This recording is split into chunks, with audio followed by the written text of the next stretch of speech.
Good morning and welcome to the wonderful Southern California Writers Association monthly spotlight meeting. We know easy reading is damn hard writing, and today you're going to hear about writing and selling by best-selling author Caitlyn O'Leary, whom the spectacular Maddie Margarita will introduce to you in a few moments. Um, SCWA, as you know, is the oldest, richest, best-looking, and most intelligent group of writers in perhaps the Western United States. And that we trace our ancestry to the Algonquin Round Table, but that's another story. But today we're also honored to have with us the president and vice president of SCWA East, who now we have to share the title of most intelligent, most richest, wealthiest, smartest people. But they are the South Carolina Writers Association. And it's a nice dialogue to open. There, you'll hear some amazing things for a few minutes. And at the end, they'll have a paper and we'll send it to everybody who attends today. And you'll be able to see such spectacular stuff they're doing. We thought it would be nice to establish a dialogue with the East Coast. And thank you, Mike, for starting that. But let me introduce to you the president, Mike Lee, and the vice president, Casey Witten, right? And there you go. Take it away. Well, thank you. It's wonderful to be with you and have my partner, Casey Whitener, here with us. And we're going to give you a little bit of information about who we are. But our mission in South Carolina is to help people become better writers. And we do that through our formal association, of which it's a membership-based organization. Three main pillars of services that we offer. The first one is association, and that's focused on membership. So we have about 350 members across the state. We have 20 physical chapters and 4 virtual chapters. Some of the services we offer under the association effort itself, in addition to a website where individuals, writers can link with others through different forums and learn about what publication opportunities there are. And we also issue a newsletter on that website as well, a monthly newsletter, and tell about what's going on across the state and outside the state. One of the unique features that we have in our chapters is that many of them operate as critique groups. So they get together at their own schedule. We support the chapters. We don't operate them directly. They're kind of independent chapters. We're also partners with some other writing groups in South Carolina, the Pat Conroy Literary Center and the South Carolina Academy of Authors. And we work with them in terms of running some publications together or some contests, and we share programming. The second thing that we do is education. And we provide education support in a few different ways. The first is that we run an annual conference. We also run regional workshops, and we help the chapters work together to organize workshops for their regions of the state. And we have 2 types of workshops. One of them is a quick 1-hour workshop over lunch, basically, and they're called writing conversations. And then we have 24 of those, and then we have 6 additional workshops that are more in-depth, more traditional craft-based workshops. They're called Become an Author, and they're also Now, being Mike, run. now that is a lot of information for us to write down, Yeah, yeah. and we do have that sheet and we will pass it on to everyone. And we're very switch over to introduce the fabulous and magnificent Maddie Margarita, who Oh, will brother. introduce our speaker today. So let's welcome Maddie and thank her for finding our speakers and researching and being here. Thank you. Thank you, Mike, and thank you, Casey, and thank you, everyone. Thank you. Go ahead, Maddie. Take it away. Okay. Well, thank you, Larry. I have the unbelievable pleasure of being able to introduce our speaker this morning. Caitlyn O'Leary is a force in romance writing world. Anybody who's ever thought about a Navy SEAL in any capacity other than a military capacity has probably read one of her books. So we're very excited to have her here. In addition to being a talented writer, she's also a very successful entrepreneur in the business of writing. And I just love the title of her presentation today, How to Hook Your First Readers and Keep Them Thirsting and Lusting for More. So let me tell you a little bit about Caitlyn, and then I'm going to turn the camera over to our main event. Caitlyn is a USA Today bestselling author, #1 Amazon bestselling author, and Golden Quill recipient. The author of 6 series, Caitlyn loves writing about alpha males with strong heroes who keep men on their toes, heroines who keep men on their toes. There's plenty of action and suspense and humor in her books. She is never shy about tackling some of today's tough and relevant issues. In addition to being an award-winning author of romantic suspense novels, she is a devoted aunt, a rabid reader, a former corporate executive for a Fortune 100 company, and totally in love with her husband of soon to be 20 years. So I'm going to turn the camera over to our main event, Caitlyn, who's going to talk a little bit about the business of hooking readers and moving forward. So go ahead, Caitlyn. Welcome. Well, thank you for having me. I'm so excited to be here. I'm going to be talking about a lot of different things today. So before I can really get into the thirsting and lusting for more, first of all, how do you get somebody to thirst and lust for more? It's going to be the quality of your book. And of course, all of you write quality books. So that's easy. But how do you get them to pick up your book? That's kind of the tough part. So before I can even get into the hooking them and having them read subsequent books, how do I get them to pick up the book? So I want to kind of get into that. I have been successful in getting readers to pick up my books in the first place because I've been in control in the look and feel of my books. And how did I get that to happen? Well, because of the cover and the blurbs. And that didn't happen for me originally. Originally, I was traditionally published. Now, it was kind of a quasi-little traditionally published. When I started out in the writing business, I was almost 50 years old. And I thought you wrote a book, submitted it to a publisher, and that was how you got things done because I didn't know any better. And you got either accepted or rejected, and then it was done. So I wrote a book. I got rejected 2 different places, and the 3rd place I went, they said, it will take 6 months before we can get back to you, lady. And I'm like, I don't like that at all because I'm kind of an impatient winch. What can I say? So I then went on the internet and I found out what people were calling out for. And 4 different publishers were calling out for menage books. Yes, the love between 2 boys and a girl. And I'm like, but they were calling out for it. And by the way, you don't have to take notes because Maddie is going to send these out to you. Now, I know you really didn't want to take notes about the menage part. But so what I did on that is I read 40 menage books in a month. And I figured out the formula. It wasn't tough, but I figured out the formula. And I wrote a book in 6 weeks and I got it accepted in 11 days. I mean, you know, it wasn't really tough. And I wrote 5 of these in a year.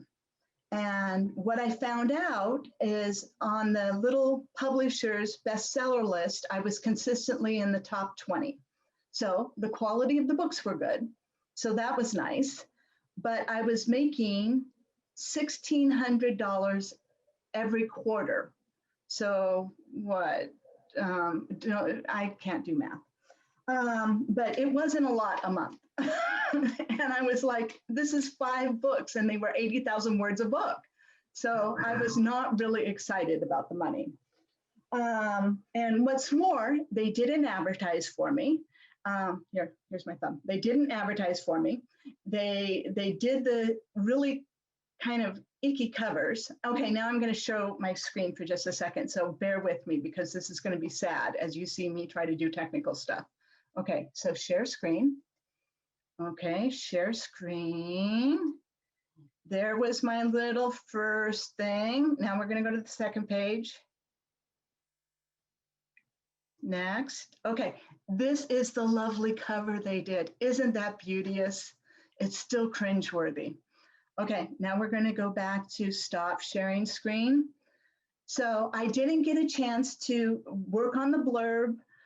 They didn't do any advertising for me. The editing, I mean, there were probably 20 edits in the book. I mean, they did nothing. So I got no feedback on what I could improve on as a writer. Now, me personally, again, I'm a control freak. So I had somebody else, I hired somebody else as an editor for me before I even sent it to them. So I wasn't real thrilled. Now, I was a consultant besides just working in corporate at Verizon. Besides working at Verizon, I was a consultant. I worked for the University of San Francisco. So I did a lot of different things, but being a consultant, I figured I wanted to pay somebody hourly so that they could explain to me this romance industry, because I knew nothing. And one of the things I learned was something called indie. And I'm like, what's indie? Just, because you get a publisher, right? So, and then I thought of indie movies and how people were getting producers and directors were directing these movies and getting Golden Globes and Oscars. So it didn't have that bad of an idea and didn't have that much of a stigma. And then we had indie songs and indie songwriters. Okay, I can handle indie. What's more, and here's the catch, I had control. I love control. It's my favorite thing. Well, almost my favorite thing, because it would help me sell more books. And I believed with all my heart, and you guys all have to kind of believe in yourselves, that you can write a good book. And what's more, I had some statistics to back it up. And I also felt that with those statistics in the small press bestsellers, that my product was good. And with a decent cover and a decent blurb, that I could actually sell more books. So selling more books and having control, life would be good. Now, let me tell you about the money. I don't know how many of you understand about the money. Some of you really do, and so this will be boring to you. Some of the others, this might be interesting to you. So let me share my screen again. Okay, share screen. Share screen. Yeah, I have to talk as I do things. It's sad. Okay, show me the money. I have to drink a little bit of water. Okay. I'm going to base this on a $10 book just because $10 is easy for me. I don't know if you guys know that Amazon will take 30% off the top of an ebook. So I sell a book for $10. Amazon's immediately going to take $3. I'm going to get $7, or the publisher will get $7. And so in my case for the small press, the publisher was then taking 65% of that $7, and then you would get $2.65. Well, that seemed to me kind of a bad deal. And in my case, in the publisher's case, they were doing it for $5. And so I was making about $1.24 an ebook. Now, just to give you an idea, now, so indie is, oh, and again, you don't have to take notes because you'll be getting this handout. Just to give you an idea, I know some authors who have gone indie and, have done this for a little bit and are just making a few $100s, some a few $1,000s a year. I know some who are making in, mid $100,000s of dollars a year and 7 figures. I've been making comfortably, 6 figures for the last 3 years. And like I said, I started 6 years ago. I have got 39 books and let's see, so 2014 is when I started, and those first 5 books, the Menage books, you know, those are kind of trash. They are not making me any money. As my dad said, who's now 90 years old, my writing has really improved since I stopped writing that Menage stuff. So yes, he read all of those, and even though I really tried to talk him out of it. Okay, so some other things that are interesting that might be of interest to you is you have to have a team in order to do this. Now, this might be a little bit concerning to you. So let me just tell you how much it costs me, because I'm paying a little bit more than a lot of people would probably pay, but I'm making a little bit more than what a lot of people would pay or make. And so I am paying $2,000 per book. Now I know you can probably get it done for about $750 per book, but let me tell you all the different people I'm paying and for what, okay? You can pay a cover artist anywhere from $200 to $500 a cover. Not everybody does this, but I pay a content developmental editor anywhere, and you can pay somebody anywhere from 1/4 cent to a penny a word. An editor is anywhere from 1/2 cent to a penny a word, or to 2 cents a word. A proofreader behind your editor. Now, please understand, your editor is kind of working with you on grammatical style. This sentence is awkward. You know, you need to be more concise here, you know, all that kind of stuff. So I really think you need a proofreader. You need to use Grammarly. You need to use that editor tool on Word, but you still need a proofreader, in my opinion, behind your editor. Before I send it to my editor, I will use that proofreading tool, and I'll use Grammarly. Okay, now this, in my opinion, and all of this is my opinion, so I should stop saying my opinion. I have real readers as my beta readers. I want people who will tell me this is crap. I want people to just, you know, be harsh with me. So I have had people say, your character is too stupid to live. Okay, I have had people who have said, I don't like this character and this is why. And I have one lady who is wonderful. She's from Staten Island, New York, and she is brutal. Okay, I have had other authors say, can I use some of your beta readers? And some of these other authors are a little more sensitive. So I never give them my Staten Island beta reader, okay? So she is never given out to my more sensitive author friends, but my people who really want something direct and some direct feedback, they get my Staten Island beta reader. Okay, then, and you don't pay the beta readers. These are usually your fans, okay? I usually give them a gift card. Then you want someone to format your books, and that's between $40 to $100. Is there a learning curve to get all of this done? Hell yes. Okay, again, I was kind of lucky. I have a background in graphics. I have a background in production and process management. I have a background in sales and marketing. So it took me probably a little less time to get up to speed, but you know, as you guys go around and listen to different talks, go to different conferences, it will make it easier for you to get up to speed faster than all of the mistakes I have made. And there have been many, so many. Okay, now I want to make one disclaimer. Hold on, we're going to go share my screen again. So this is another area where I make mistakes. Okay, here we go. Oh, this is my happy team. This is the warning. Beware of vanity presses. Vanity presses are the ones who say, hey, if you give me money, I will publish your book. Okay? No, they will take your money and own your book rights. Don't do it. Don't do it. You can get some help. You can ask around. Let's see here.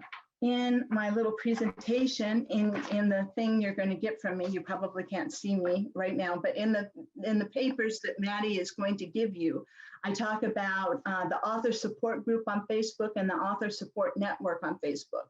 These are places you can really ask a lot of questions, and they will be more than happy to give you information on book formatting, on editors, and all of that kind of stuff. Do not do a vanity press. Okay, so there we go. Now, stop share. So I wanted to say hi again, and then we're going to share the screen again. Now that I blathered and blathered on, that was in my little notes there. I write in series. So we're getting a little bit closer to the meat of the topic as to how I hook readers. I write in series. And why do I write in series? Number one, because I love them. I read them all the time. I love Webb Griffin. I love Robert Ludlum, Lee Child, Tom Clancy. And then in romance, I love Nora Roberts, Nalini Singh, or Catherine Anderson. I just can't get enough of series, okay? However, there's money to be made in series. So I'm going to show you some slides that prove there is money to be made in series. So again, we have to screen share. So sorry about this.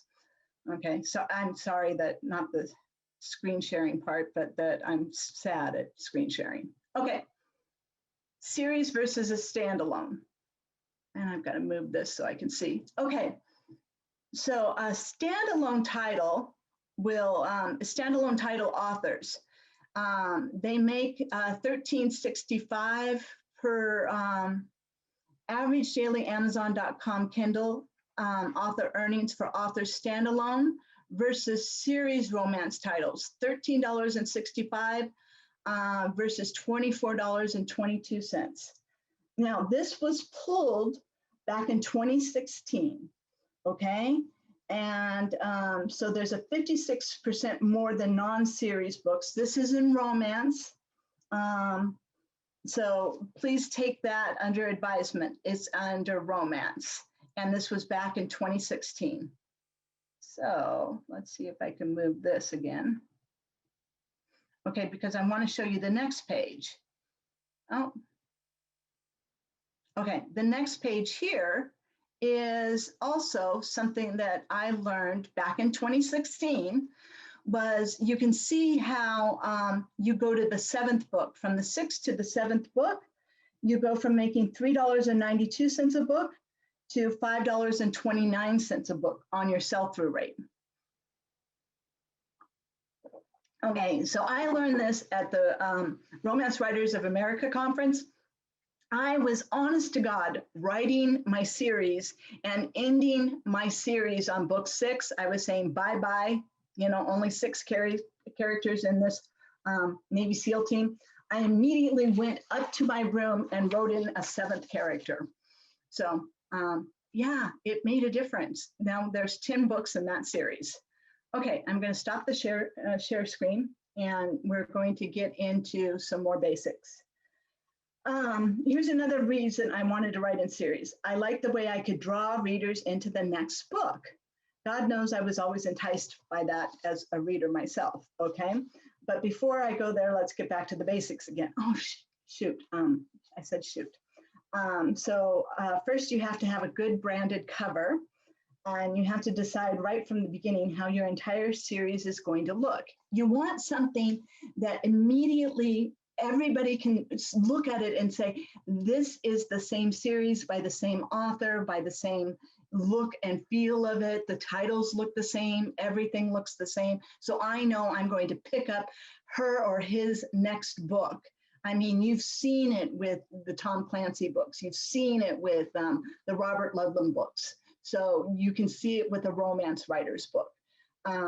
Now, you know, in my case, it's going to be bare-chested men or muscular men because I'm writing to women and I'm writing in a Navy SEAL kind of thing. So here are my covers. Let's see. Screen share. Share. Okay, so these were back in 2015 to 2016 to 2017.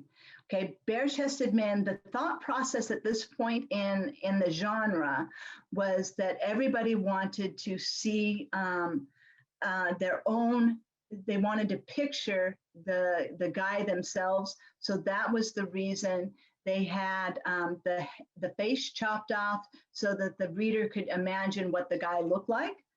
And then you'll notice that the title of the book was Her Whatever Seal, her fierce seal, her dominant seal, her relentless seal.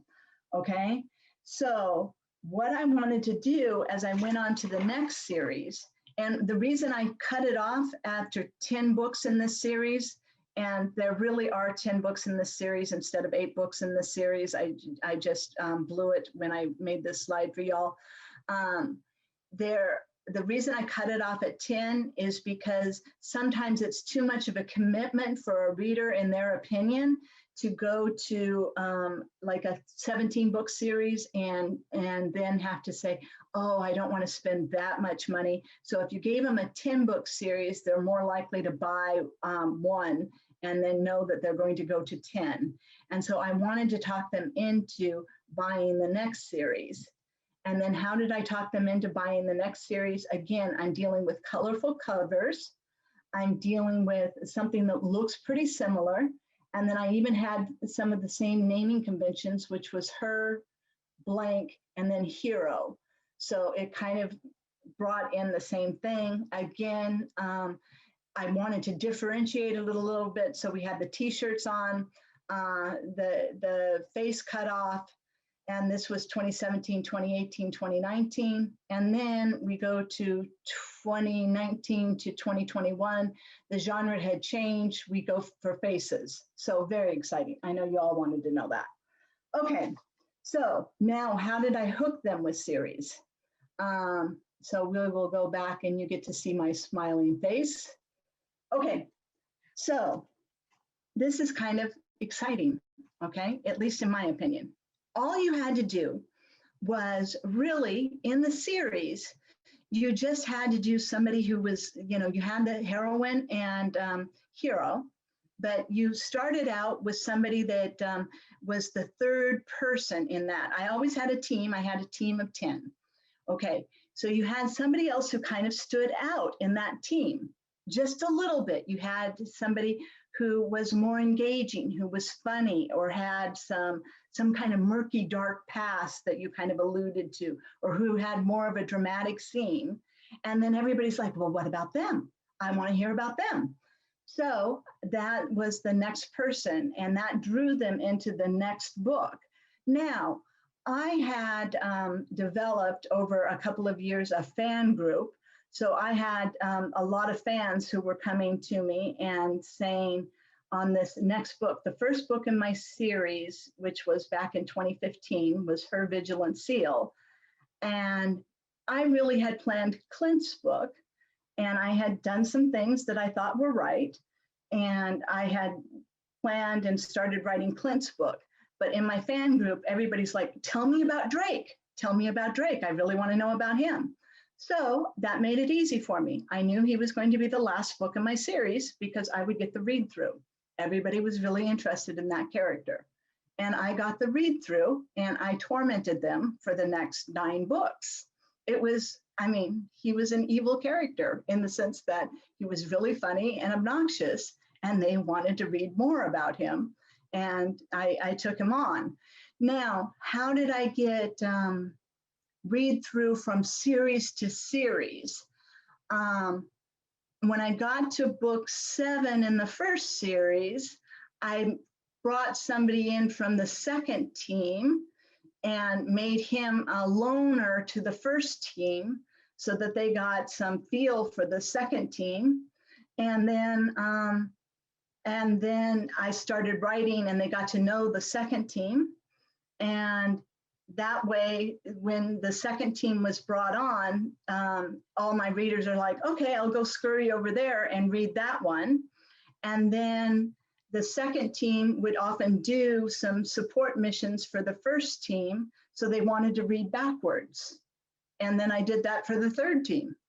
I mean, it really is, I mean, that's the kind of thing you would do to keep them hooked and excited so that they would read again and again and again. Now, one of the other things that I kind of do is I have a very rabid fan group on Facebook, so that I get a lot of input from them that tells me which direction to go and what they want to hear about.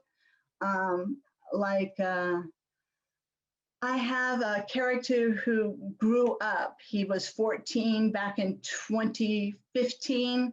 And, you know, I've accelerated his age to 19 right now. I guess that's not accelerating it too much. He's now joining the Navy. So, you know, they're telling me, oh, I want his story. So I know that I've got to write that boy's story. And, you know, in a couple of years, he'll have a romance. When you start a fan group, just make sure you're really interactive on that. It's easy to build a large fan group. That's about it. I mean, it's kind of fun. I really enjoy this. So my beta team is phenomenal. I'm at the point where they will tell me whether something's likable or unlikable. Would I ever go back to traditional publishing? What do you think? Not a chance in hell. Is it a lot of work? Absolutely. But by now, I've really got my team dialed in. So I'm really blessed. And it's still a lot of work, but I like it. I like that I don't just write. I like that I get to work on different things. When I'm bored of writing, I get to go over here and start working on covers and be creative this way with my cover artist. I get to hear from my developmental editor. I want to go in a little bit more on my developmental editor. What she will do is talk to me about plot holes. She'll talk to me about pacing. She'll talk to me about loose ends. So those are some of the things I don't get from my normal editor. Now, one of the other things is, you know, I've seen other people who have started in this industry as indie, and some of them have been from my own fan group, and I've seen them start to make some good coin doing this. And I no longer help people out on an individual basis because I'm trying to write 10 books. Instead, I do stuff like this. But I hope this has been informative. And if you have any questions, I'm more than happy to answer them. But I really got to tell you, I am so excited that Maddie invited me to do this little talk. And I hope that it gave you some ideas about what I do and why I like doing it. You know what, Caitlyn, you were great. And you had me at, I wrote 5 books in, what was that? A month, did you say? In a year. In a year. Okay. You wrote 5 books in a year, 5 80,000 word books in a year. And this was was this your first attempt at writing? No, I had written that one book that got rejected. Right. But okay. So you wrote that one book and then you went on to write 4 more in that year? 5. No. The first was written in 2013, and then in 2014 was the 5 books. The 5 book. Okay. So did you know you could do that? I mean, does writing come that easily to you, or was this I was an avid reader. I mean, I have read all of my life, and I had wanted to be a writer for a long, long time, but I kept getting promoted at my other job. And then it was like, well, damn it, I guess I'm going to be doing this. Okay. So when you set out did you set out to write that many books? I mean, was this a very defined, purposeful attempt, or did you just, how did that happen? Well, first of all, I was working as a sales and marketing VP for a company that sold big chandeliers to Vegas hotels. And, you know, at that point in time, a lot of Vegas hotels, it was just sign them up. So I was probably working 1 week out of every month to get that done. And I was bored. So I was like, oh, I have extra time. And pardon me, but I had read the last crappy book that I could handle reading. So it was like, oh, well, I'm going to try to write something. And that's when I wrote the one that got rejected. So apparently I could write the last crappy book. And then I wrote what they wanted me to write.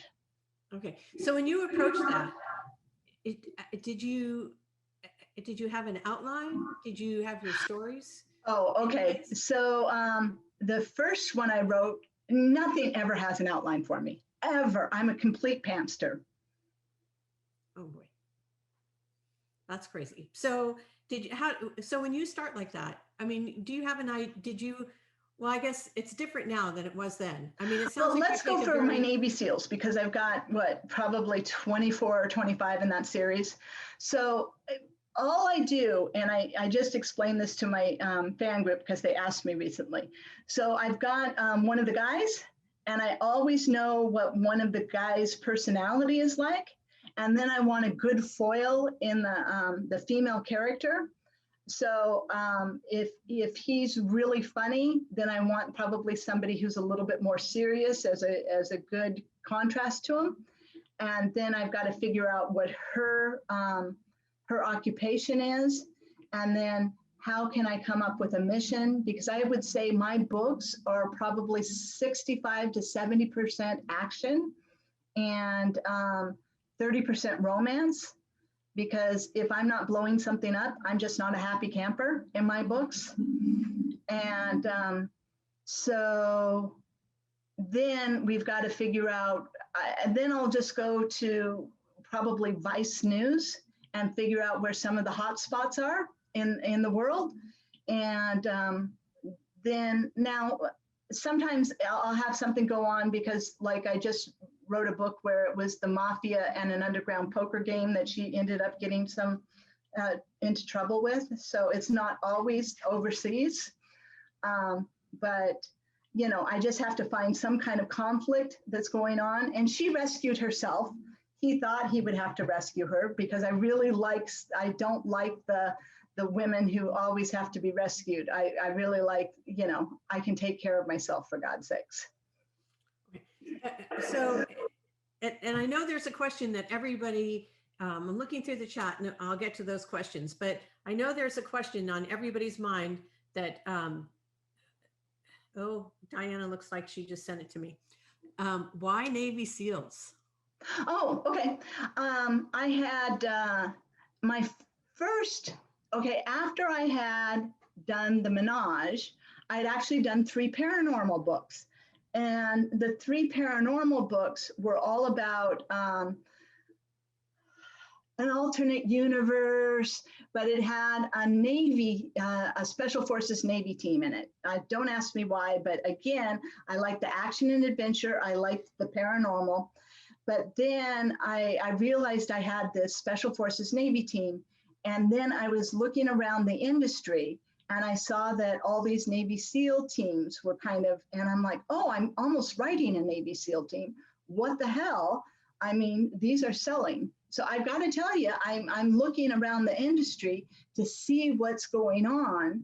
And also, I'm living there in Southern California, close to Coronado. So I know that I can write kind of where they live, and I can write it pretty accurately, that they're going to have lunch or dinner, maybe in San Clemente or someplace. So it's going to be easy for me. Okay, so of course, the follow-up question to that is, did you do a lot of research on Navy SEALs? Yeah, absolutely. One of my friends, she's married to a Navy SEAL. So yeah, this made it easier, but I have to know exactly what guns they're using, what knives they're using, what kind of training they go through. Yeah, a lot. And so, for example, I read an entire book on the sniper training that they all go through. And then it was probably a 300-page book just for 2 paragraphs in one of my books. Wow. Okay. And one of the things that, since I've read your books, and I put in the chat room that I was president of your fan club in Mission Viejo, Fact or Fiction. I'm not sure. But one of the things that I really admire is the dialogue between the characters, because some of the books tend to be a bit is rote almost. You know, you go through and you're like, okay, I know what I'm getting. But I'm reading it because I know what I'm getting. But your books have an extra bit of spice or smarts or I don't know, special sauce. How do you do that? I mean, how do you continue to keep these books fresh and the dialogue between these characters fresh in a series that you've written for a long time? I probably, talking to a lot of different people and making sure that I'm not just in my little room and just at my laptop. And I almost said typewriter. That just tells you my age. Okay. But making sure I am talking to a lot of different people and staying conversant. And what's more, I have 3 smart-ass brothers who are all Irish. And, I hear different things. Like I just put one line in the last book that said, he was so dumb, he'd have to take off his clothes to be able to count to 21. And hey, you're getting it over there. Uh-huh. I have 3 of those Irish brothers, so I know what you're talking about. But I mean, they're so enjoyable. They are not, they're not your average romance. They and I think people hopefully can get a sense of that, that you do your research, you are writing, you're concerned about the quality of the writing. And if you're looking to talk to people who want to do that, who want to do things similar to you, aside from the nuts and bolts of the publishing, when you approach your writing in these stories, what are the things that are important to you to make sure the book is quality from your perspective? Well, okay, there's another thing, and I didn't talk about this. I also look at this as a little bit of a platform. And now this is going to sound weird, but okay, I can talk to y'all. I get to, okay, for instance, one of my guys had PTSD. And what I had read in a lot of different books is, oh, la, la, la, la, la, we had a case of PTSD and we got cured by the end of the book and we get to go back to the teams. And I hate that kind of crap, okay? Because it's just not true. That is not the agony of what somebody goes through and, the hell that somebody goes through. And so, I ended up putting a lot of different scenes in that book. That one was probably, my books normally are about 65,000 words. That one was closer to 80,000 words. We ended up having a lot of scenes of the flashbacks and different things. And he ended up having to go to counseling. He was really pissed he had to go on meds. He didn't come back to the teams until 5 books later. So what I liked about that is that we got to show the story arc. We got to show more realism. I also had one where there were 3 brothers, and one of the brothers, who was also in special forces, killed himself, and he was still in active duty. Now, I had talked to some other authors who were like, oh no, you can't do that because those are heroes and you can't, blemish the heroes. And I'm like, excuse me, do you not see what's going on in today's military? So, I want to show that suicide happens to everybody. Everybody's a hero. And, this really does happen.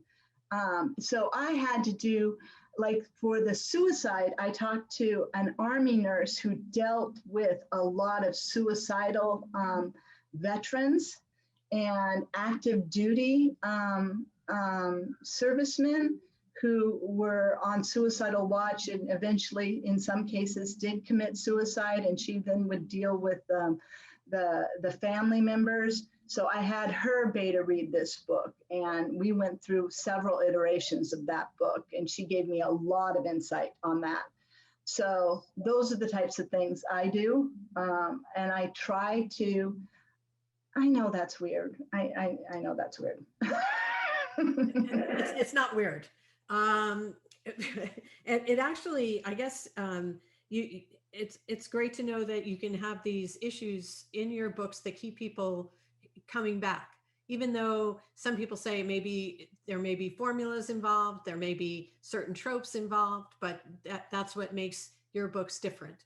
That and the snappy dialogue, which I love. So one of the things when you were talking that struck me, and then I'll get to the questions, is the concept of read through. You know, I think as a new writers are saying, I need to write my book.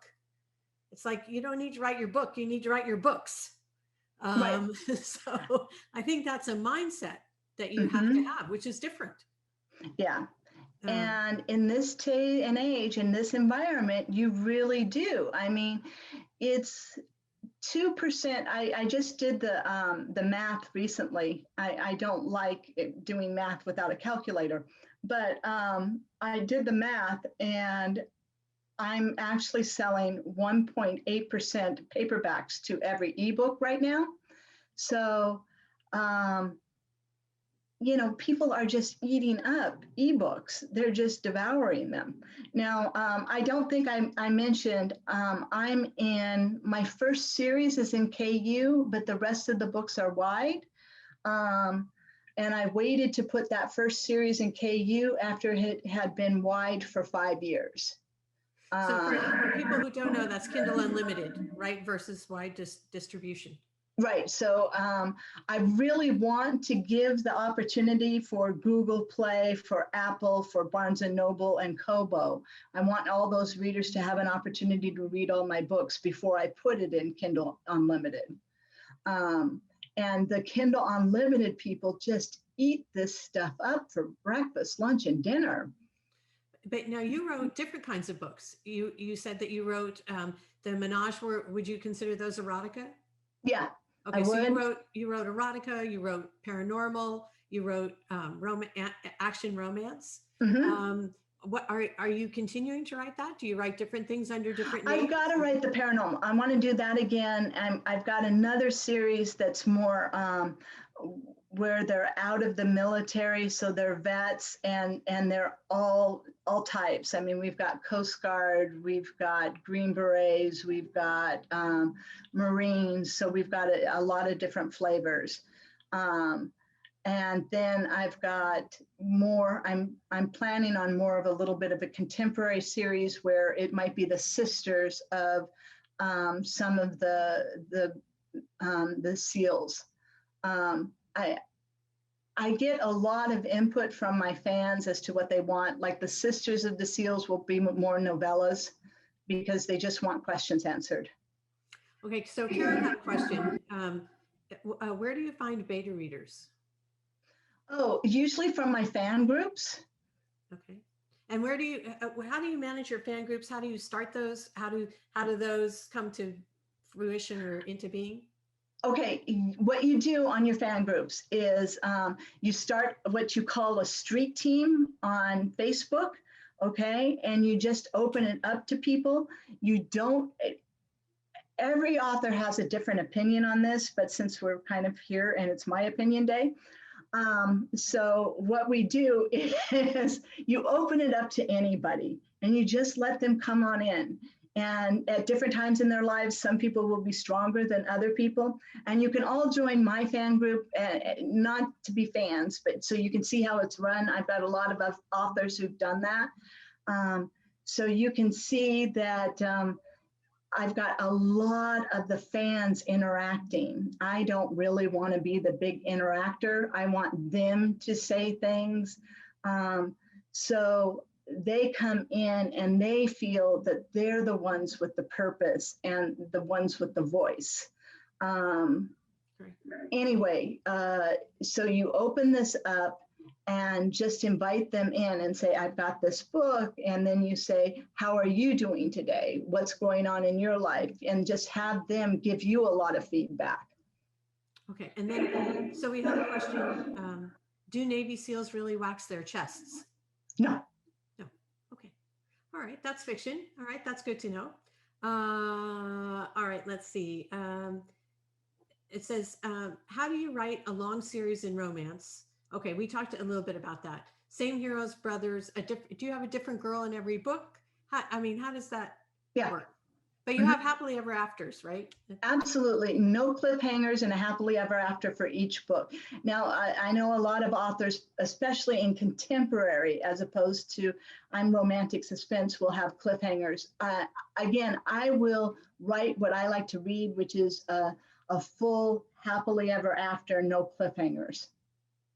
Okay. And then I have a question from Jamie. So when you started writing, what did you say to your friends and family? What social media platform do you use the most? Facebook. I use Facebook. I don't really like Twitter. I don't like where that's kind of gone to. That's my own personal preference. And I'm trying to build up an Instagram, but I've got somebody working on that. Okay. So when you first started writing, what did you say to your friends and family? Did you say, this is what I'm writing? Oh, look, I'm writing menage books. Or did you say, yeah, I listen to me talk. I blather. Of course people knew. okay. Okay, at that point, it was my 84-year-old dad and my 84-year-old uncle were both reading my menage books. Who the hell knew? Yeah. Okay. This is another question from Jamie. How do you personally keep track of the different characters in your books, in particular the smaller characters or the secondary characters that take a larger role in a later book? Spreadsheet, Excel. Spreadsheet. Okay. And do you do that when you're talking about reading back and reading forward and all of the reading through? Yeah. You know, it's the dynamic of the series is something that I've not heard. I mean, I've been to a lot of writing seminars and discussions and workshops, and that concept of reading through, reading back, and reading forward. This is the first time I've ever heard that, which makes sense because when you think about the books or the series that you like, that's exactly what they do. Right. So probably not as well as you, but okay. So, okay. How do you find people to speak? Oh, okay. Outside on these subjects, like I guess your beta readers, like the Army nurse regarding Oh, the perfect. PTSD. That's a great question. I love this question. And how do you approach them? Okay, so I have two groups. I have one group that is my fan group that has about 3,000. And then I have another group, which is my art team. And those are people who get copies of my book early so that they can read it and review it early. And by the way, I'm usually so late on a book that they only get it 72 hours before it's probably ready to be published because I'm always working to deadline. But so in that art team, I needed to know Texas Hold'em. I do not know Texas Hold'em. Okay, but that was for the poker book that just came out. So I just typed in, hey, does anybody know Texas Hold'em? And one gal said, my son deals poker down in Texas. And I'm like, great, can you put me in touch with him? I swear to God, this was more than I had to I had to learn more in this than I did for the country of Bahrain. Okay, I spent 5 days trying to understand, you know, the difference between cash play, tournament play. When I play blackjack. This just boggled my mind. We went back and forth on the pages. Now, he was somebody who was like, "Oh, I'll do this for free." I'm like, "Oh, hell no, you're not. Not after we went through all this pain and agony." Okay, I'm going to spiff you on this, and what's more, I'm going to put you down as a technical editor at the front of the book. But so that's how I get different people. And because I've made friends with so many people over time in my group, I knew that nurse over time, I knew that she had been an Army veteran nurse. And she had helped me she's been out of the Army. She's retired. She was working in PEDS ICU down in San Antonio right now. But because we've talked before, I knew that she had worked with suicide victims when she was in the military. So that's why I was able to ask her questions for the latest book. So it's just a matter of well, I talk. Come on, folks. You kind of got to talk. Well, you know, and you're so great to listen to. I can see why people want to help you. But so can you describe your approach? Let's look at a standalone one of your books in the series, but let's Okay. just look at one book. So when you have these relationships that develop over the course of time, do you have a formula, or do you have an approach, or do you start new with each situation, each book, how that dynamic of the relationship is going to go? Or Yes, start new each time. okay, what is the hardest part about writing those relationships for you? Well, you guys are authors, so you understand that you kind of start out in the director's chair. Okay, you're developing who the character is. You have it. Okay, you are so and so. You're right now. I'm writing somebody who's in charge of a charity, and she is really strong, and she's going to be this person. And I already know Leo's personality. Okay, before it's all over with, I'm not going to have a chance in hell of writing this book. They're going to write this book for me. Okay, I'm going to be thinking that I'm in charge, but they're going to take over. Okay. All right. So Terry says, don't stop talking, Caitlin. We appreciate your generosity with your knowledge and experience. How nice is that? So I think that's a good point. What are you working on now? That book with Leo and Daisy, and the one where they're going to take over. That's it. That's your current one. And when is that coming out? When can we expect that? That's coming out March 30th. Okay. And do you write one book a year? What does your schedule look like? I want to write 10 books this year. So I've already had 2 come out. And one came out January 21st. One came out February, hold on, when did it come out? February 16th. Okay, I'm sorry. I'm responding to the 10 books a year thing. I'm sorry. Okay, wow. All right. And then where can people find your books? Amazon, iBooks, Barnes and Noble, Kobo, Google Play. Everywhere. Okay.